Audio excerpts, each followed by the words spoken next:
میں نے شفقت محمود کو کہا بھی ہے کہ ہمارے بچوں کو ہر سکول، چاہے وہ انگلش میڈیم، چاہے اردو میڈیم، چاہے دینی مدرسے، سب کو 8، 7، 8 اور 9 کلاسز میں باقاعدہ سبجیکٹ پڑھائیں کہ نبی صلی اللہ علیہ وسلم کی جو زندگی تھی اور جو مدینہ میں کیا وہ کیا تھی.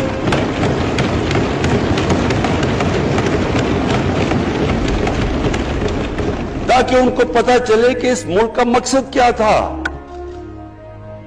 بڑے لوگ جو پاکستان نہیں چاہتے تھے وہ کیا کہتے تھے؟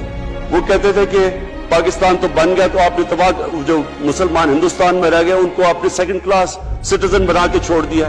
آج بیچارے مسلمانوں سے کیا ہو رہا ہے وہاں؟ تو وہ لوگ کہتے ہیں کہ اگر پاکستان نہ بنتا تو مسلمانوں کی زیادہ طاقت ہونی تھی. ایک ہندوستان میں اس طرح مسلمانوں کا برا حال نہیں ہونا تھا جو آج ہے. یہ ایک آرگیومنٹ دی جاتی ہے. اور اگر ہم پاکستان کو جس مقصد کے لیے بنا تھا اگر ہم ادھر نہیں لے کے جائیں گے تو وہ ٹھیک کہہ رہے ہیں. یہ تو نہیں تھا کہ وہاں ٹاٹا برلا تھے جو اربوں پتی اور یہاں یہ شریف اور زرداری اربوں پتی بن جائے. اس لیے تو نہیں پاکستان بنا تھا. یہ بڑی ہمیں ری الائن کرنا چاہیے اپنے نظریے کی طرف.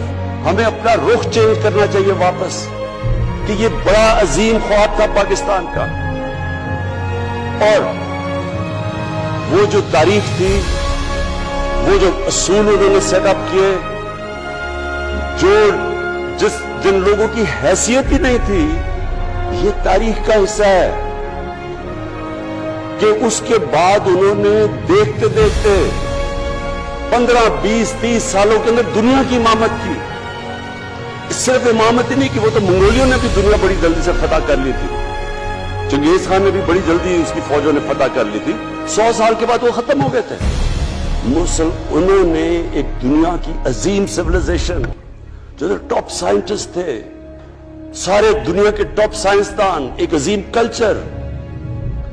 اور سب سے بڑی بات جو میرا آج میں یہ کہنا چاہتا ہوں، انہوں نے اخلاقیات، ایک اخلاقی، ایک مورل سٹینڈرڈ سیٹ کی دنیا میں.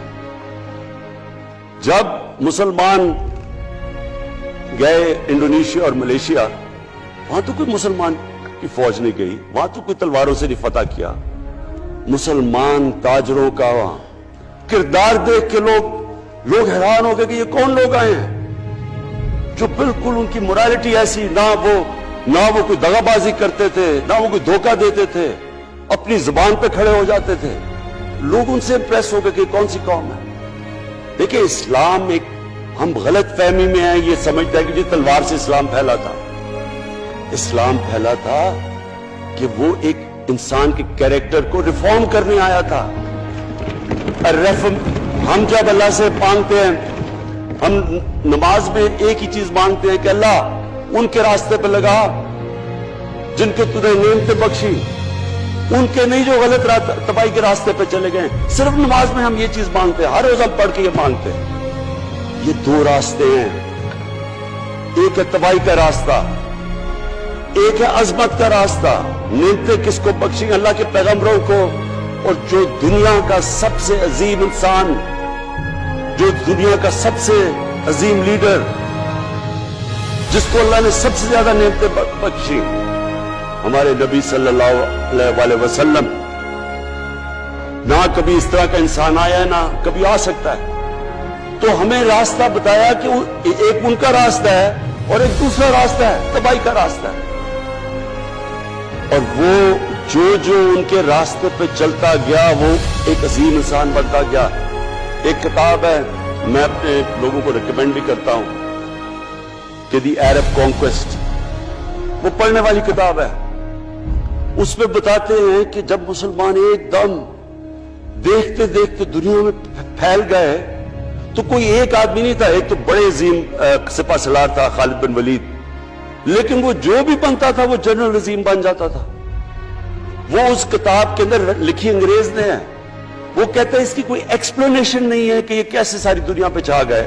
نہ ان کے پاس کوئی لیٹسٹ ویپنز تھے، ایک طرف رومنز تھے، دوسری طرف پرشینز تھے، وہ تو سپر پاورز تھے، ہتھیار تو ان کے پاس تھے.